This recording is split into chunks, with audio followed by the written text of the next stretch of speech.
lagi berpakaian sederhana. Dari ribuan orang yang hadir, bau pasar dan riuh tawar-menawar adalah dunia mereka. Hari itu, lapak ditinggalkan. Mengapa membenci Kristen? Tidak sunat. Jika makan babi, duluan melihat bayi Yesus moyangnya Islam. Tanpa Muhammad, tanpa Isa Al-Masih. Dasar membenci Islam. Suara azan yang kuat. Sembahyang 3 kali sehari. Tidak pakai alas kaki. Pelihara babi di mayoritas Muslim. Islam lebih beriman kepada Yesus. Seenaknya menghina Islam dan Muhammad. Matius 5 ayat 9. Berbahagialah orang yang membawa damai, karena mereka akan disebut anak-anak Allah.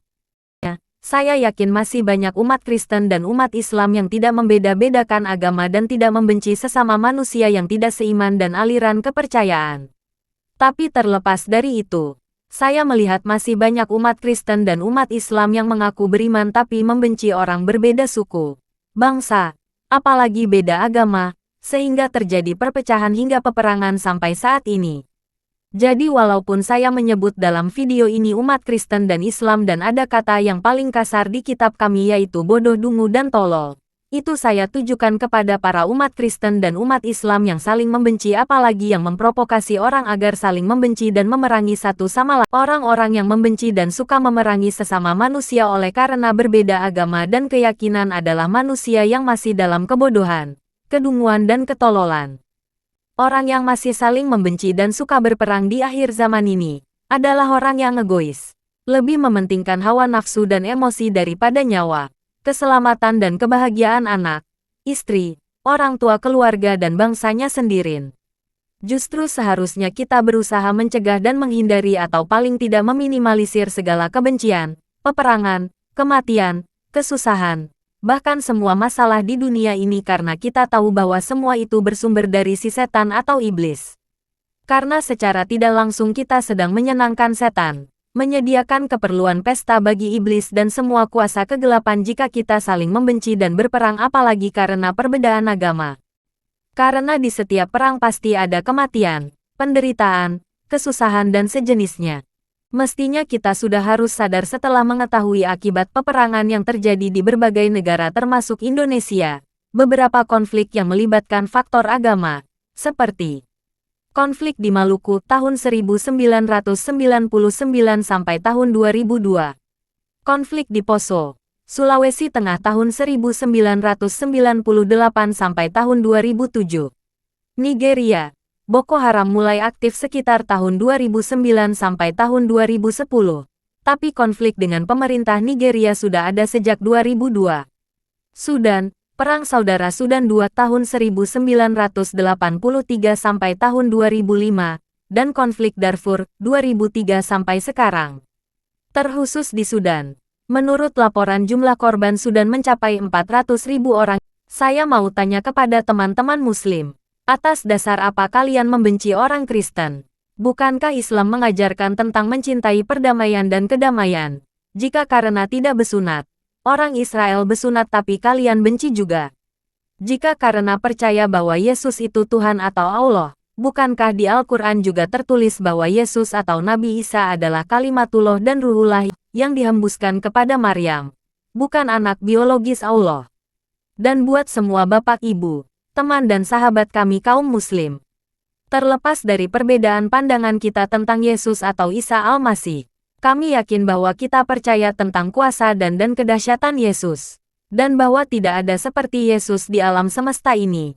Bahkan hidup segala yang bernafas ada di tangannya, dan akan turun ke dunia untuk menghakimi dunia. Dan Yesus bisa dan sanggup menghapus dosa kemudian bisa membangkitkan orang yang sudah 4 hari mati. Bahkan kelak Yesus akan membangkitkan semua orang mati, dan bisa bangkit dari kematian dan naik ke surga. Dan kelak akan turun ke dunia ini untuk menghakimi memberikan perdamaian dan kedamaian abadi di dunia ini. Bukankah hanya Tuhan atau Allah yang mampu seperti itu? Dan tidakkah kalian tahu bahwa ketika Yesus lahir, yang lebih dahulu mengetahui dan datang melihat bayi Yesus lahir adalah orang-orang Majus dari timur atau orang keturunan Ismail atau nenek moyangnya Islam? Sedikit tentang misteri penjelmaan Yesus menjadi manusia, kemudian harus mati. Sebagai manusia ciptaan kita tidak akan mampu memahami pencipta kita. Robot yang paling canggih sekalipun tidak akan tahu bagaimana penciptanya di dalam kandungan hingga lahir dan cerdas sehingga bisa menciptakan dirinya. Demikian juga kita manusia yang sangat terbatas, kita tidak akan pernah mampu memahami Allah yang maha tak terbatas. Kita hanya diberitahu sedikit saja di Alkitab dan Al-Quran dan itulah bagian kita. Salah satu ialah bahwa Yesus adalah gambaran Allah dan wujud dari domba korban yang dipersembahkan nenek moyang kita Abraham, Ishak dan Ismail sebelum kematiannya. Ketika Yesus sudah mati tidak perlu lagi korban sembelihan. Karena Yesuslah yang dilambangkan semua korban sembelihan dan bakaran sebagai pengampunan dosa seluruh manusia. Termasuk umat muslim karena umat muslim juga manusia berdosa. Yang hanya bisa ditebus oleh manusia yang tidak berdosa itulah Yesus Kristus atau Isa Al-Masih. Mohon maaf sekali lagi buat para bapak, ibu, teman, sahabat, tetangga dan keluarga kaum muslim semua. Dengan hati-hati saya harus sampaikan ini, yaitu bahwa dunia tanpa Nabi Muhammad mungkin tidak masalah. Tapi tanpa Yesus, atau Isa Al-Masih, surga dan dunia, bahkan seluruh alam semesta beserta isinya, termasuk Nabi Muhammad dan semua nabi dan rasul dalam banyak masalah, karena tanpa kelahiran, pelayanan, kematian, kebangkitan dan kenaikan Yesus atau Isa Al-Masih, maka setaat dan sesoleh apapun atau sebanyak apapun amal manusia tidak bisa sampai ke surganya Allah. Karena hanya Yesus atau Isa Al-Masihlah satu-satunya jalan keselamatan dari kutuk dosa, karena semua manusia kecuali Yesus yang juga sudah menjelma jadi manusia sudah jatuh ke dalam dosa. Dalam hal ini tentu saya tidak bermaksud merendahkan atau menghina Nabi Muhammad dan kaum muslim. Saya yakin bahwa Nabi Muhammad adalah seorang nabi dan rasul, tapi terlepas dari pandangan umat muslim tentang Yesus atau Isa Al-Masih, apakah Yesus hanya seorang nabi atau manusia biasa? Tetapi baik Alkitab maupun Al-Quran mengkonfirmasi kepada semua manusia bahwa tak ada manusia yang pernah hidup di alam semesta ini yang sama apalagi melampaui kedahsyatan dan kemahamuliaan Yesus yang berkuasa di surga dan di bumi bahkan di seluruh alam semesta. Bahkan tidak ada langit dan bumi dan segala isinya tanpa Yesus. Jadi singkatnya, di bawah kolong langit ini tak ada yang sama apalagi lebih mulia, agung, terhormat dan lebih tinggi dari Tuhan Yesus yang adalah pencipta dan juru selamat dunia termasuk semua makhluk hidup. Dan tak ada yang bisa menyelamatkan manusia dari dosa selain Tuhan Yesus. Hanya Yesuslah jalan keselamatan ke surga. Jika karena makan daging babi, penyembah patung di sekitar Anda makan babi juga tapi kalian tidak benci kepada mereka. Dan perlu Bapak Ibu, teman dan sahabat kami kaum muslim ketahui bahwa tidak semua orang Kristen makan daging babi. Bahkan ada Kristen yang tidak hanya mengharamkan daging babi dan anjing, tapi semua ikan yang tak bersisik dan tak bersirip juga diharamkan. Kemudian semua hewan yang berkaki empat yang kukunya tidak terbelah dan tidak bermamah biak. Kemudian burung atau sejenis unggas yang tidak memiliki ampla dan tenggorokan juga diharamkan bahkan jangankan memakan dagingnya menyentuh bangkainya, dagingnya saja sudah najis. Bahkan tidak minum teh, kopi, tuak dan minuman yang berkafein dan beralkohol lainnya bahkan yang mengharamkan rokok, itulah Kristen Advent. Jadi kalau kalian membenci Kristen karena makan daging babi itu tidak bijak. Kemudian saya juga bertanya kepada sesama Kristen, atas dasar apa kita membenci Islam? Jika karena suara azan yang kuat, itu kesempatan buat kita mengingat Allah Maha Besar gantinya merasa bising. Itu jauh lebih baik. Karena kita Kristen hanya hari Minggu dan Sabtu yang wajib sembahyang padahal Daniel di Perjanjian Lama dan Rasul Paulus di Perjanjian Baru sembahyang 3 kali sehari. Bahkan saya selalu katakan kepada sesama kita Kristen bahwa terlepas dari apakah budaya atau tradisi Arab, jika itu cukup baik patut kita contoh, bahwa cara ibadah dan sembahyang umat Islam jauh lebih solemn dan hikmat dari kita Kristen. Dengan pakaian mereka yang sopan, tidak mewah dan norak, tidak pakai alas kaki seperti Musa dan Joshua menghadap Tuhan. Dan satu lagi yang luar biasa dari umat Muslim yang tidak dimiliki umat Kristen secara ibadah yaitu, walaupun ada perbedaan dalam memahami kitab mereka, tapi mereka tetap di masjid yang sama dan sembahyang dengan cara yang sama.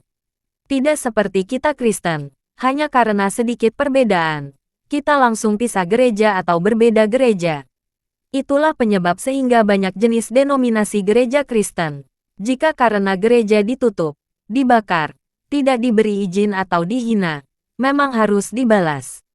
Bukankah Tuhan Yesus dihina, diludahi, disiksa dan dibunuh dengan kejam, bahkan dengan cara yang paling hina dan menyakitkan disalibkan oleh nenek moyang orang Yahudi yang di Israel sana, yang sampai sekarang tidak percaya kepada Yesus. Kemudian menjelang detik-detik kematiannya Yesus mendoakan semua yang melakukan penyiksaan dan pembunuhannya, supaya diampuni Tuhan Allah.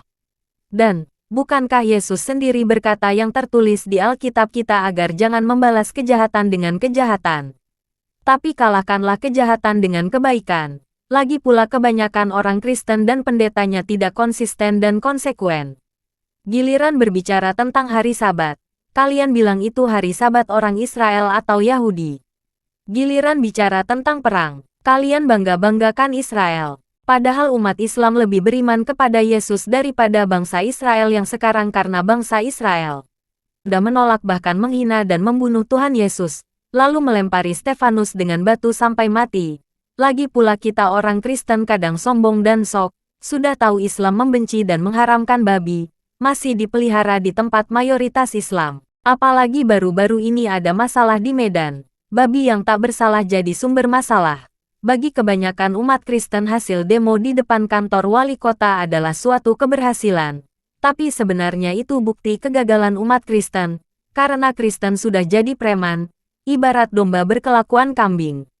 Ini zaman online, berdagang tidak harus di ruang terbuka. Lagi pula masakan hanya 1 bulan berdagang agak tertutup langsung bangkrut atau tidak dapat makan. Tinggal buat spanduk dan nomor WA besar di lapak tersebut. Lalu kepada para konsumen, apakah jika tidak makan daging babi 1 bulan langsung tak bisa makan atau sakit? Jika untuk keperluan pesta atau acara, tinggal tanya aja semua pasti tahu kan katanya mayoritas orang Medan makan babi.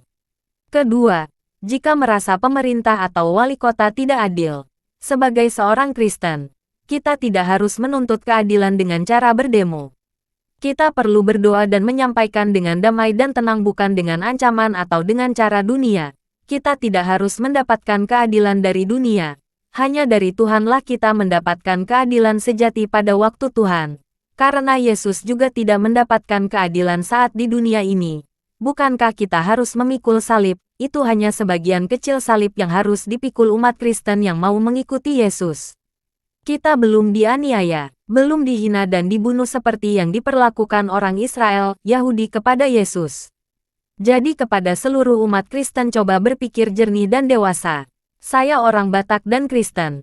Jika kita memang bisa lebih tenang, mungkin gantinya beli daging babi 1 bulan ini. Bagaimana jika uang tersebut dikirim ke Tapteng membantu saudara kita yang masih kesulitan makanan dan kebutuhan lain atau orang miskin di Medan? Mari berpikir lebih tenang dan rohani. Apalagi demi mencegah keributan yang bisa berakibat perang saudara dan perang agama. Salam damai.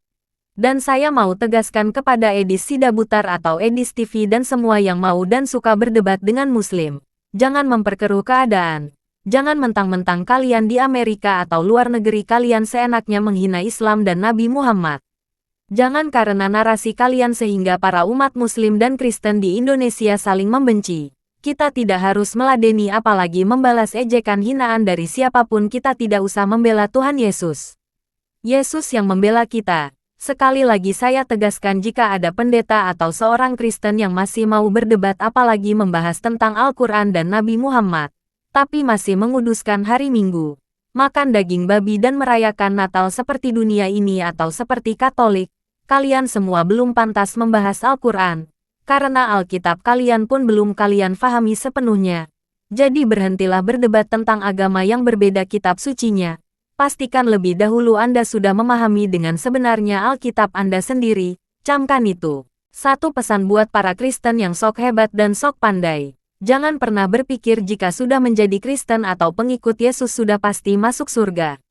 Karena banyak orang Kristen berpendapat dan sering berkata di tempat orang mati kepada keluarga yang ditinggalkan bahwa yang meninggal tersebut sudah berada di surga.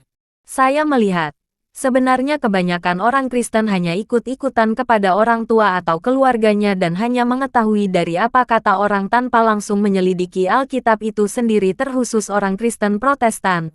Karena pada umumnya Kristen Protestan hanya ibarat anak durhakanya Katolik, lari dari orang tuanya tapi masih membawa pakaian dan perhiasan orang tuanya. Protestan sebagai anak yang melarikan diri dari Katolik pasti kembali dan bersatu untuk memaksa dan menganiaya umat Tuhan yang setia dan taat kepada Tuhan semesta alam, yaitu umat gereja Advent dan umat gereja lain yang menuruti hukum-hukum Allah dan memiliki kesaksian Yesus, seperti yang tertulis di kitab Wahyu 12 ayat 17. Sedikit lagi saya mau sampaikan kepada seluruh pendeta, apologet, doktor bahkan epourus atau pimpinan tertinggi Protestan. Dalam kesempatan ini saya mengajak dan menantang untuk berdialog dan berdiskusi dengan terbuka dan tertib baik secara online maupun secara offline di gedung atau di gereja semua tanpa terkecuali termasuk Dr. Bambang Norsena, Edis TV atau Edis Sidabutar, Stephen Tong, Ezra Soru, Elia Miron, atau siapapun bahkan malaikat pun saya tantang tentang hal ini, yaitu bahwa hari kudus dan disucikan Allah sebagai hari perbaktian, perhentian umat manusia hanyalah hari Sabtu, Sabat hari ke-7, bukan hari Minggu atau hari lain. Jadi walaupun saya menghormati Bapak Ibu sekalian secara usia, status dan pendidikan, tapi jika mengenai hal ini saya menganggap kalian semua masih perlu terus belajar dan merendahkan hati terhadap ajaran murni Alkitab di atas sejarah. Karena sejarah yang benar dan akurat hanya yang mendukung 100% Alkitab, supaya para pengikut Anda semua keluar dari kebodohan, ketololan dan kedunguan yang sudah Anda tanamkan kepada mereka. Justru saya salut kepada Kepausan sebagai pimpinan tertinggi Katolik yang berani jujur dan konsisten berkata bahwa merekalah yang mengganti dan memindahkan kekudusan hari Sabat ke hari Minggu seperti yang sudah kami sampaikan di video sebelumnya. Jadi kepada semua umat Kristen dan Muslim bahkan agama apapun dan dimanapun berada, teristimewa di NKRI yang kita cintai ini, marilah kita saling menjaga perdamaian dan kedamaian sesama manusia. Karena sebenarnya bagi Tuhan kita semua sama. Bagi Tuhan bukan apa agama kita, tapi bagaimana kita tunduk dan beriman kepadanya. Jika sebatas berdialog dan bertukar pikiran dan menyampaikan atau menegur dan menasihati tanpa disertai kebencian itu baik, dan selagi masih ada kesempatan mari kita sungguh-sungguh mencari dan belajar kebenaran sejati.